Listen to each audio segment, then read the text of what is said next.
Good evening to our viewers watching on television and those joining us online across our social media platforms. I am Madana Doric with the Wednesday, February 11th edition of the Guyana TV9 News. In the headlines tonight, AI to generate unmarked driver's license and police exams via Guyana Digital School. Several detained as SOCU bus unlicensed money exchange at Mohammed's Enterprise. Teen minor remanded for brutal cutlass murder of employer at Insano Back Dam. High Court rejects WIN candidate's discrimination claim against Scotiabank. Safe Road Intelligence System slashes accidents by 10%. And President Ali outlines $150 billion transformation plan for Region 7. Now for the news in depth. President Dr. Mohamed Irfan Ali has unveiled a comprehensive modernization strategy for Guyana's security architecture, emphasizing a transition to technology-driven and intelligence-based law enforcement to combat emerging threats such as AI-driven crime and cyber threats. More in this Colin Abrams report. Delivering wide-ranging remarks before members of the cabinet, the judiciary, the diplomatic corps, and senior security officials, President Dr. Mohamed Irfan Ali said policing must evolve rapidly to meet changing threats driven by technology, artificial intelligence, cybercrime, and shifting social dynamics. He stressed that reforms within the police force must be matched by coordinated reforms in the judiciary and legislature.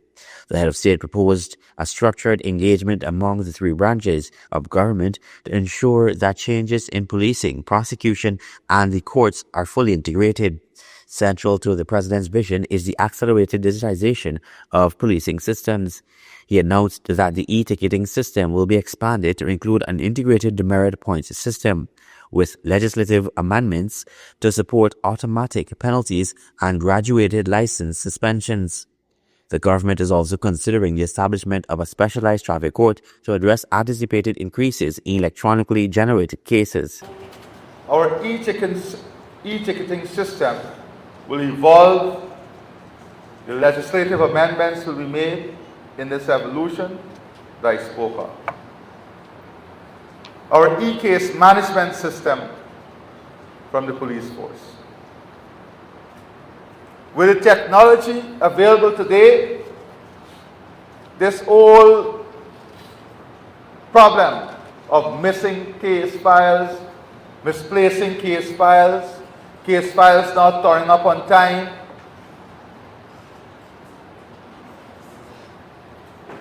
not practical in today's world. So, and all of this will be implemented this year. Border security will also be enhanced through advanced scanners at ports of entry and a strengthening self-declaration system. The president indicated that penalties for false declarations will be increased, with a graduated approach moving from fines to potential imprisonment. The broader border security strategy will incorporate surveillance technology to improve monitoring of forested and remote areas. Discussions are also underway with Brazil and Suriname in joint border security initiatives. The president further revealed plans to introduce an electronic crime reporting platform, allowing citizens to report crimes from their mobile devices. Reports will be automatically transmitted to the nearest police station, enabling performance tracking and faster response times. Our e-immigration services.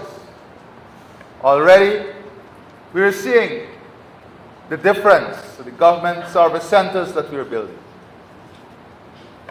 For the processing of passports, the application for work permits. We are migrating, we have started the process. Everything is being migrated on a technology-driven platform. And as far as possible, AI is integrated in what we do. President Ali warned of growing threats from cybercrime, online fraud, Ponzi schemes, and cyberbullying, describing them as immediate realities. He urged the adoption of legislative frameworks similar to those of the United Kingdom and Canada, to combat online abuse while maintaining free speech protections. He also highlighted concerns about narco trafficking, including drugs being shipped into Guyana, as well as the rise of vaping among young people. He called for stronger parental and community engagement, describing youth as both a high-risk cohort and the country's greatest opportunity for redirection. Further, the head of state called for a national public education campaign addressing rape awareness, domestic abuse, and youth violence, beginning at the secondary school level. Partnerships with faith-based organizations, community groups, and civil society will be critical, he said. Colin Abrams, Guyana TV9 News. The Special Organized Crime Unit SOCU raided the Lombard Street headquarters of Mohammed's Enterprise on Wednesday, detaining several individuals after uncovering what authorities describe as an illegal cambio operation. The operation, part of a broader crackdown on illicit financial networks, led to the seizure of materials currently undergoing forensic and financial examination as investigators prepare to lay formal charges. Here is more. The Special Organized Crime Unit SOCU, supported by joint law enforcement agencies, carried out the targeted raid at Lot 29 Lombard Street on Wednesday, acting on what officials described as quote-unquote credible information of unlawful financial activities at the premises. During the operation, officers reportedly uncovered evidence of illegal financial transactions and seized materials believed to be connected to illicit operations. Those items are now undergoing active forensic and financial examination. Several persons were taken into custody and are assisting investigations. SOCU has indicated that charges are expected to be laid pending the outcome of preliminary investigations. Authorities have not disclosed the specific nature or quantity of the materials seized, but confirmed that the probe remains active. The enforcement action forms part of what officials describe as an intensified national and regional strategy to dismantle organized criminal networks involving gold smuggling, illicit financial flows, unlicensed money exchange operations, and other serious offenses. The initiative reflects closer coordination among local law enforcement, joint services, and regional partners to combat cross-border criminal activity. Mohammed's enterprise has been under heightened scrutiny since June 2024, when the United States government imposed sanctions on businessman Nazar Mohammed and his son Azuddin Mohammed. Following those sanctions, the Bank of Guyana revoked the cambio license previously issued to Mohammed's enterprise. The U.S. Treasury Department has alleged that Mohammed's enterprise underdeclared gold exports between 2019 and 2023, omitting more than 10,000 kilograms of gold from declarations and avoiding over $50 million in duty taxes owed to the government of Guyana. The company has also been linked to broader allegations of gold smuggling and corruption. Other entities, including Hades World and Team Mohammed's racing team, were also sanctioned. Authorities say enforcement efforts will continue, with further action to be taken where the evidence supports prosecution, as part of a broader measures to safeguard Guyana's financial system and economic stability. Adana Doric, Guyana TV9 News. A High Court judge has dismissed a discrimination claim brought by We Invest in Nationhood WIN candidate, ruling there was quote-unquote no cogent evidence to prove that Scotiabank terminated his account due to his political affiliation. Justice Nicola Pierre found that the bank acted within its contractual rights, which allow for account closure within 30 days' notice without requiring specific justification. In a decision delivered by Justice Nicola Pierre in the Commercial Division, the court dismissed Gobind Harbhajan's case against Scotiabank, concluding that he did not establish that the closure of his accounts was motivated by his political opinion. The dispute arose after Scotiabank wrote to Harbhajan on August 7, 2025, informing him that all banking services would be discontinued effective September 6, 2025. Harbhajan, who is listed as a candidate for WIN party, contended that the decision was unlawful and discriminatory. He sought declarations damages in excess of $100 million, exemplary and aggravated damages, and other relief, arguing that his political association was behind the termination. However, the court found that while Harbhajan had proven that he was a WIN candidate and that his accounts were closed, he failed to bridge the critical gap between those facts. Justice Pierre noted that membership in a political party is an expression of political opinion under the Prevention of Discrimination Act, but emphasized that a claimant must demonstrate that such political opinion was the reason for the impugned act. The court held that Arbogans had produced no cognate evidence that political opinion was the reason for the bank's decision. Justice Pierre further ruled that the bank's action was not subject to public law review. The relationship between Arbogans and Scotiabank was governed by a personal financial services agreement, which expressively permitted determination without cost upon notice, describing it as a quote-unquote unqualified contractual right. The judge stated that the decision to end a bilateral banking relationship does not attract a public law duty of natural justice and is therefore not amendable to judicial review. Additional claims were also dismissed. The court clarified that discrimination under the Prevention of Discrimination Act is criminally enforceable and not pursued through civil proceedings in the High Court, resulting in a dismissal for want of proof and jurisdiction. Arbogans' reliance on the Anti-Money Laundering and Countering the Financing of Terrorism Act likewise failed, as he did not identify any statutory provision granting a private right of action. In her final orders, Justice Pierre dismissed all claims, refutes the declaration sought, ruled that damages did not arise, and directed that each party bears its own costs. Adana Doric, Guyana TV9 News. Bartica, the historic gateway to Guyana's interior, is shedding its image as a mere transit point to become a modern economic hub through a $150 billion public investment strategy. During the recent Tea and the Terrace outreach on Wednesday, President Dr. Mohamed Irfan Ali detailed a transformation centered on diversifying the regional economy beyond its mining roots. Region 7 accounted for 41% of Guyana's total gold production in 2025. Small and medium-scale miners alone declared 105,400 ounces of gold, generating approximately $88 billion in revenue. The sector includes more than 1,100 small miners and over 190 medium-scale operators, directly and indirectly employing more than 20,000 people. Speaking during a recent Tea on the Terrace outreach in the mining town, President Dr. Mohamed Irfan Ali said mining has stimulated growth across multiple sectors, including transportation, engineering, hospitality, finance, insurance, and retail services. And as I was reminded today, just between the period 2015 to 2020, Bartica was asleep. Nothing was happening. The town was becoming empty. Development was stalled, mining was paused, and investment was nowhere to be seen. Today, the story is much different, as I have just demonstrated. Then, quarries. In the last 5 years alone, we have 10 new quarries operating in Region 7, generating thousands of new jobs. To support this growth, the government has implemented fiscal incentives including tax concessions and zero excise tax on fuel aimed at boosting investor confidence and expanding economic activity. Bartica's physical transformation is visible in upgraded roads, housing developments, renewable energy projects, and enhanced public services. The town now benefits from a 1.5 megawatt solar farm and 345 solar home systems, with nearly $1 billion invested in renewable energy across Region 7.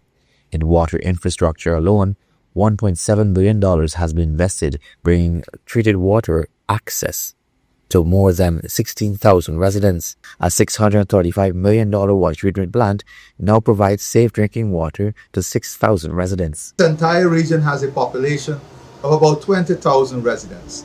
Just understand that we've invested close to maybe $150 billion for 20,000 residents. And where did this money go? It went into natural resources and mining support, tens of billions of dollars in healthcare, billions of dollars, tens of billions of dollars in public works and roads, and billions of dollars in housing and human services. That is where the money went. And what does it do? These are not just abstract numbers. They translate into service closer to home, low household costs, and stronger local economies. In 2025 alone, the Bartica Regional Hospital treated over 15,000 patients and performed nearly 3,000 surgeries. The Cameron District Hospital served more than 3,300 patients and conducted approximately 28,000 laboratory tests. Vaccination coverage has reached 98% for children under 1 year old and 100% for 18-month immunizations. Education investments have also been significant, with nearly $1 billion allocated to upgrading schools, student residences, and digital connectivity. 37 institutions, including schools and health facilities, are now connected to high-speed internet, with bandwidth increasing from 10 megabits to 200 megabits. The Gold Scholarship Program is enabling young people to pursue tertiary education online while remaining in their communities. In the last couple of years alone is almost $1 billion. What does this mean in real terms? Low costs spent on fuel, reduced outages, lower operating expenses for school, businesses, health centers. And then what about water? We've invested about $1.7 billion in water infrastructure. More than 16,000 residents gain access to treated water, water that you can drink from the tap. When you look at that, the average investment for every single citizen in just water is $105,000 per person. The president said these investments have boosted disposable income, stimulated small businesses, and strengthened the local economy. Looking ahead, additional investments are planned for housing, drainage, solid waste management, electricity expansion, road rehabilitation, and transport infrastructure linking river, road, and air networks. Bartik is being positioned as a service center for mining, forestry, and hinterland communities, as well as a place to live, work, and raise families. Calvin Abram, TV9 News. Iwar's Iwi Bei Chu, a 19-year-old gold miner, was remanded to prison on Wednesday for the brutal killing of his employer, 55-year-old John Jose Marciano. The tragedy struck on February 7th at a remote camp in 14 miles Isano Bakdam, where Marciano was found hacked to death. Investigators recovered a blood-stained cutlass at the scene, while Bei Chu was captured a day later after the high-stake police hunt led officers to Anna Regina. The teen appeared via Zoom before Magistrate Ravindra Mohabir to face the murder charge, but was not required to enter a plea.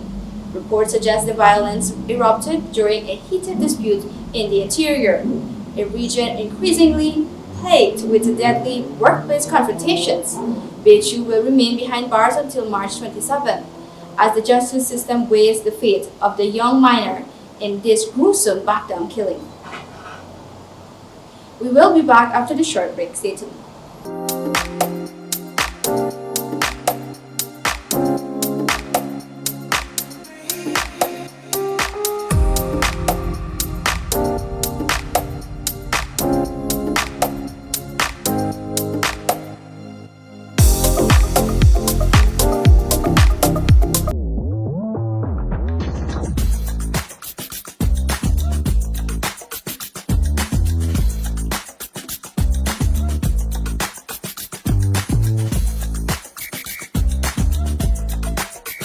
Want to place your death announcements and in memoriam messages on Channel 9?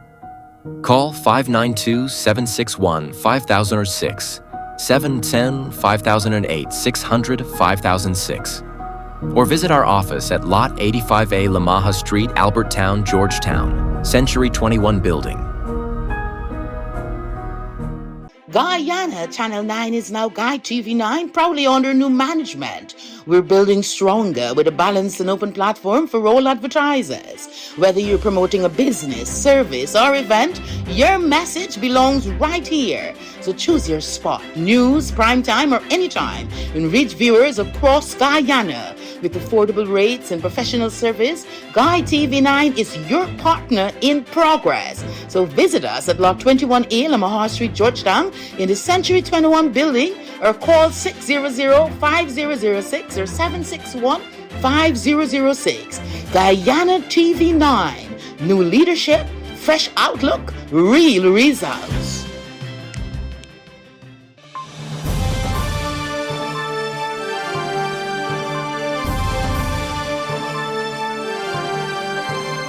Welcome back. You're watching the Guyana TV9 News Bulletin.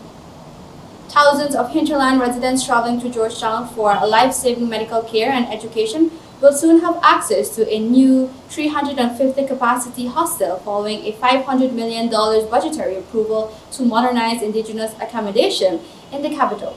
More in this report. Minister of Amerindian Affairs Sir Brong Shadiq made the announcement during the examination of her ministry's budget in the Committee of Supply, where she responded to a series of questions from Opposition Member of Parliament Joretta Fernandez. According to Minister Brong, while there is no standalone budget line specifically labeled for hostel development within the administrative regions, funds have been allocated under broader capital works to facilitate both upgrades to existing facilities and the development of a new expanded hostel in Georgetown. From this total sum that's allocated, we're going to be having to the current existing Amerindian hostel. There is some monies there for upgrade to the things like cupboards in all of the wards, and a part of the ceiling that has to be done. There's provisions to that, and also constructing walls and shelves in the stores, and also the Amerindian residence. Yeah, so there's two. One would be the Amerindian residence. We'll be, under this line item, we'll be upgrading the cupboards. So what I just said would have been on the other facilities that we have. So the one for the Amerindian hostel at Princess Street, all we're doing here on the capital is we're going to be upgrading the cupboards to commercial grade cupboards. And for the new construction of the new Amerindian hostel, there's a sum, as I said in my budget speech, of $500 million that will be used to start the new building, a new building. Preliminary plans indicate that the new facility will be a two-story building capable of housing at least 350 occupants at a time. The design is expected to feature 3 wards with separate spaces designated for male and female residents. The hostel plays a critical role for Amerindians from remote and riverine communities who travel long distances to Georgetown for healthcare, official business, or training. Many rely on the facility as a safe and affordable temporary residence while accessing services in the city. Minister Brong confirmed that 3 potential sites within Georgetown are currently under consideration. Each location is situated along major roadways to ensure convenient access to hospitals and other essential institutions. She noted that the lands identified fall under the jurisdiction of different state agencies. As such, the final selection will determine the process of transfer or acquisition. Brong assured members of parliament that once a decision is finalized, the public will be informed. We have several areas that are identified, about 3 potential locations. We are yet to see the most suitable depending on factors such as accessibility. And when we have made a final decision on the location, the public will also be informed. Opposition MP Ganesh Mahipal raised concerns about safety measures and modern building standards, pressing for clarity on provisions such as fire escapes, sprinkler systems, and other hazard mitigation features. In response, Brong stated that these elements will form part of the detailed design process undertaken by the consultant selected through public tender. She emphasized that the aim is to ensure the new hostel meets contemporary safety and building standards. The minister underscored that the initial $500 million is intended to lay the groundwork for a modern, safer, and more accessible facility. Once completed, the new Amerindian hostel is expected to significantly expand capacity and improve living conditions for hinterland residents visiting the capital, reinforcing the government's broader commitment to supporting indigenous communities. Adana Dar, Ghana TV9 News.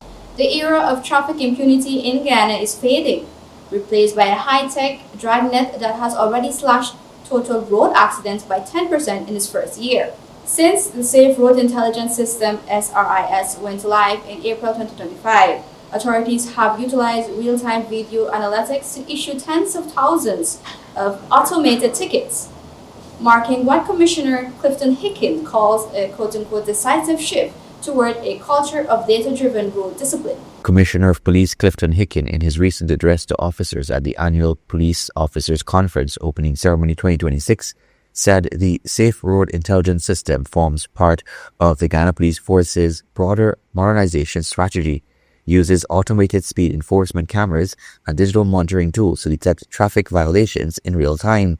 With more than 550 active sites nationwide, SRIS has shifted traffic enforcement from manual roadside checks to intelligence-led technology-based monitoring.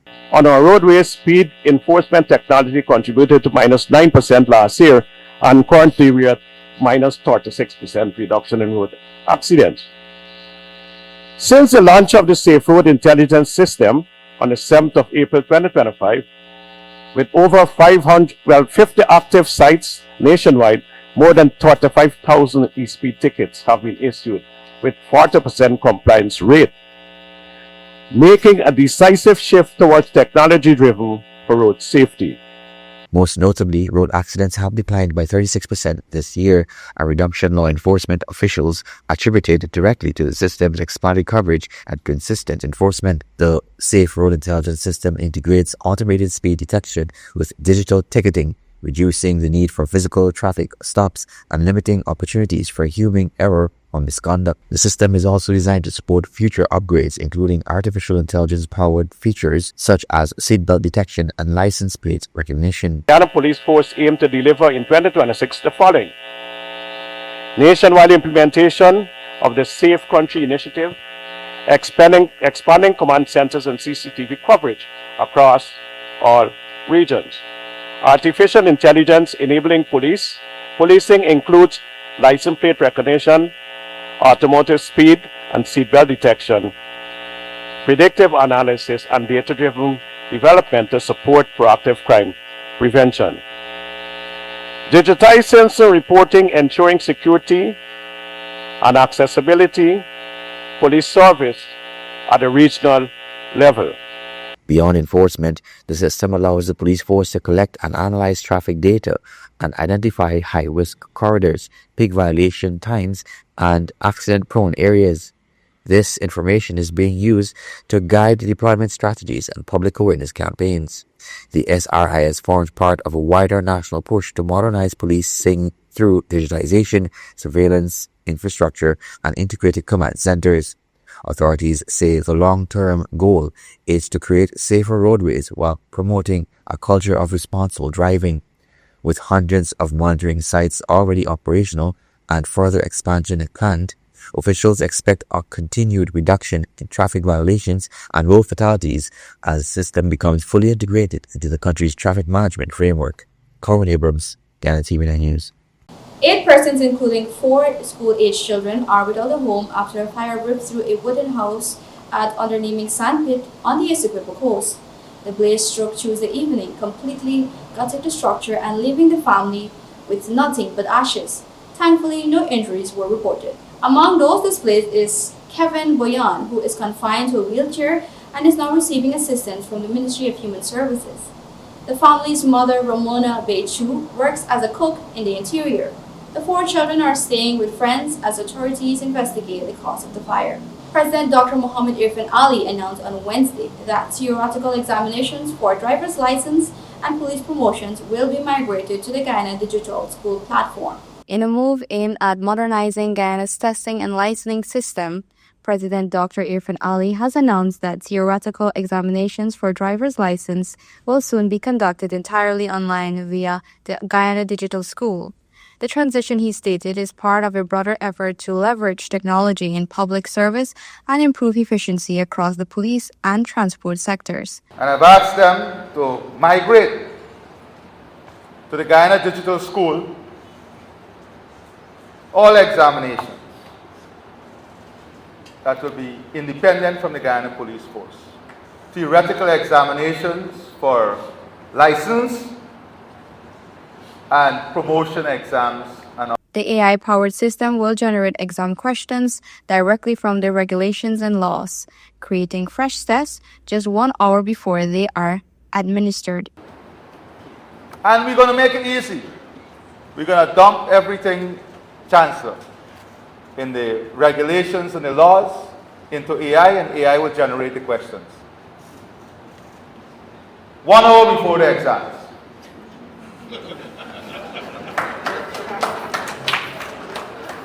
Same thing for the theoretical exams for the license, the driver's license. We have already built the AI mechanism.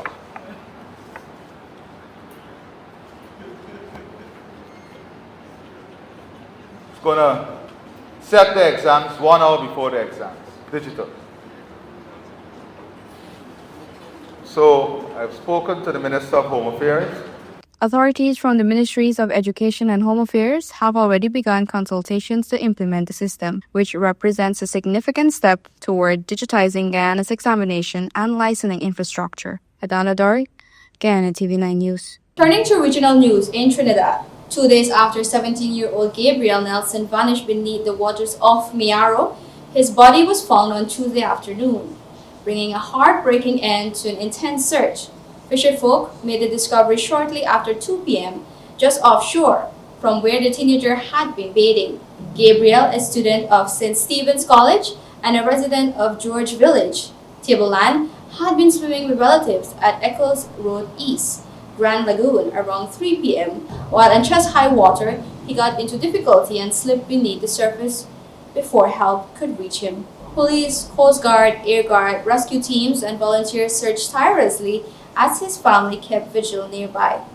Internationally, 9 people are dead and dozens more wounded after a devastating shooting in the small northeast British Columbia town of Tumbler Ridge on Tuesday afternoon.